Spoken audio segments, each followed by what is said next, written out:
देखो काशीराम साहब साइकिल लेके निकले थे, बराबर। यूपी के अंदर में 3 बार मायावती जी चार बार बने हैं मायावती। आंदोलन में चलते हैं, वो कांग्रेस में जाते, बीजेपी में जाते, वो आरएसएस को कहीं ना कहीं सपोर्ट करते रहते हैं। पैसों के अंदर में बिक जाता है और ऐसे ही लोग बोलते हैं कि बहुजन नेता भी बिक जाते हैं। बहुजन मूवमेंट के जो आदमी रहते हैं, सवर्णों की पार्टी है, वो आज सत्ता में रहती है और बहुजन मूवमेंट कहीं ना कहीं भटक के दिखती है।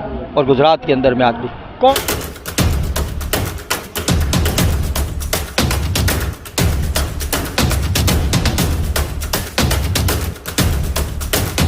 नमस्कार साथियों, मेरा नाम गिरिजा प्रसाद। अब देखना शुरू कर चुके बदलते हैं भारत। इस वक्त मैं गुजरात के बड़ौदा के संकल्प भूमि पर मौजूद हूँ, जहाँ पर बाबा साहेब डॉक्टर बी.आर. अम्बेडकर जी बहुत साल पहले संकल्प लिए थे। लेकिन वहाँ पर प्रमोद भाई जम्बो जी हैं, काफ़ी समाज से नाराज़ दिखते हैं। क्या वजह है जो नाराज़गी है, क्या वजह है जो कहीं ना कहीं इनको सता रहा है, उस नाराज़गी का कारण है? क्या नाम पड़ेगा सर जी आपका? मेरा नाम प्रमोद जाम्बू है। क्यों आप समाज से बहुत तकलीफ लग रहा है? आप क्या तकलीफ है आपको? बहुजन समाज जो गुजरात के अंदर में रहता है, वो भीड़ इकट्ठा कर सकते हैं, लेकिन ऑटो की जो बात आती है, राजकारण की जो बात आती है, तो बहुजन जो मूवमेंट की पार्टी रहती है उनको कभी वो लोग सपोर्ट नहीं करते। और उसके वजह से वो जो सवर्णों की पार्टी है वो आज सत्ता में रहती है और बहुजन मूवमेंट कहीं ना कहीं भटक के दिखती है। और गुजरात के अंदर में आज भी कौन पार्टी है जो बहुजनों के लिए काम करती है, कौन जो है मिशन मूवमेंट के लिए काम करती है? क्योंकि बहुजन में बहुत सारे पार्टियां हैं, तो कौन सी पार्टियां जो है कि बहुजन समाज के लिए काम कर रही है?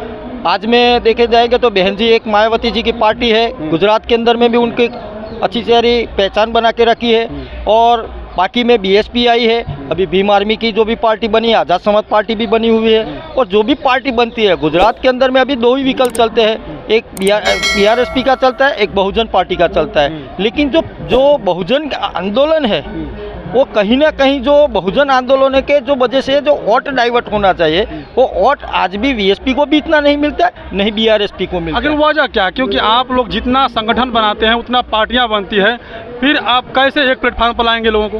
देखो बहुजन समाज को जैसे ही क्या है कि बहुजन समाज आज भी बिक जाता है। क्यों बिक जाता है? वो पैसों के अंदर में बिक जाता है और ऐसे ही लोग बोलते हैं कि बहुजन नेता भी बिक जाते हैं, बहुजन मूवमेंट के जो आदमी रहते हैं वो अभी मिल जाते हैं। लेकिन जो सच्चे अम्बेडकरवादी रहते हैं वो कभी बीतने वाले नहीं होते, वो बाबा साहब की मूवमेंट को चलाते हैं, वो कभी बीतने वाले नहीं रहते। वो पैसों या भूसों में या कोई किसी के अंदर में बीतते नहीं है, वो आज भी जमीन पे खड़े हैं के बोल रहे हैं। और बाकी जैसी पार्टियों में जाते हैं, जो बहुजन आंदोलन में चलते हैं, वो कांग्रेस में जाते हैं, बीजेपी में जाते हैं, वो आरएसएस को कहीं ना कहीं सपोर्ट करते रहते हैं। इसीलिए बहुजन मूवमेंट की पार्टी आज भी सत्ता में नहीं आ सकी है गुजरात के अंदर में। क्यों नहीं एक हो रही है, मैं पूछ रहा हूँ आपसे कि आखिर वो सभी संगठन के लोग, जैसे आपने कहा भीम आर्मी, आज़ाद समाज पार्टी, एक बीएसपी आपने बताया, फिर बहुजन समाज पार्टी बताया, बहुजन मुक्ति मोर्चा पार्टी बताया, तमाम पार्टियां हैं, आखिर कैसे एक प्लेटफॉर्म पाएंगे?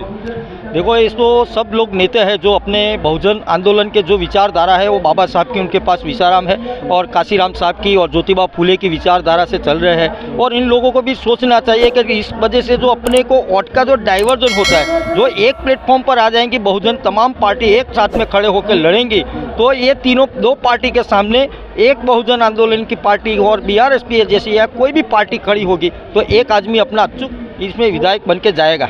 अरे कैसे जो बीआरएस के बता रहे हैं, वो चाहे आज़ाद समाज पार्टी हो गई, बहुजन मुक्ति मोर्चा पार्टी हो गई या फिर बहुजन समाज पार्टी, सभी अपने आप को तो मुख्यमंत्री के रूप में देखना चाहते हैं, कैसे आएंगे?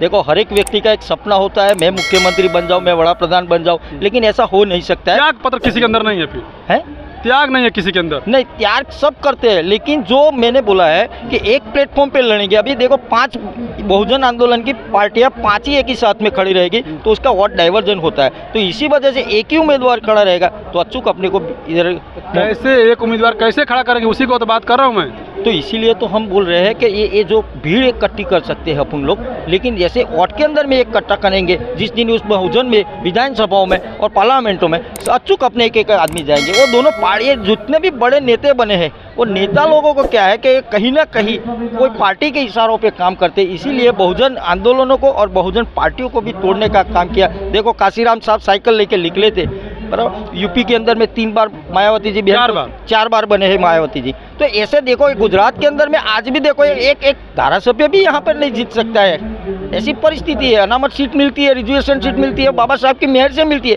और कांग्रेस और बीजेपी वाले उनको जीता के ले जाते हैं, बराबर। रिजर्वेशन सीट पे चले जाते हैं वो लोग, वो कभी वो पार्टियों के गुलाम रहते हैं, वो कभी बहुजन आंदोलन की, बहुजन लोगों पे अत्याचार होते हैं तो कभी नहीं बोलते। वो इस देश के अंदर में वही तो बड़ी बात है ये आज तक। देखिए प्रबोध भाई, जम्बो जी का बात सत्य जो है कि 70% सही है, क्योंकि जब तक से बहुजन समाज के जो लोग हैं, बहुजन समाज के जो नेता हैं एक प्लेटफार्म पर नहीं आएंगे तब तक से सत्ता हासिल होने वाली रही है। हालांकि जितना भी मिशन मूवमेंट हो या बहुजन समाज पार्टियां हो, जितनी भी पार्टियां हैं, सब में नेता अपने आप को चाहते हैं कि नहीं मैं मुख्यमंत्री बनूं या मैं दावेदार रहूं, लेकिन इसके चक्कर में जनता पीसी जाती है और ये कहीं ना कहीं अपने मकसद से पीछे रह जाते हैं, जिसको लेकर के प्रमोद भाई जम्बो जी काफ़ी नाराज़ हैं। इनका कहना यह है कि सभी के सभी लोग एक प्लेटफार्म पर आए हैं तभी सत्ता को चाबी मिलेगी और लोगों को कहीं ना कहीं हक अधिकार मिलेगा। बाकी आप लोग किस तरह से देखते हैं कमेंट का जरूर बताइएगा। धन्यवाद, थैंक यू सर।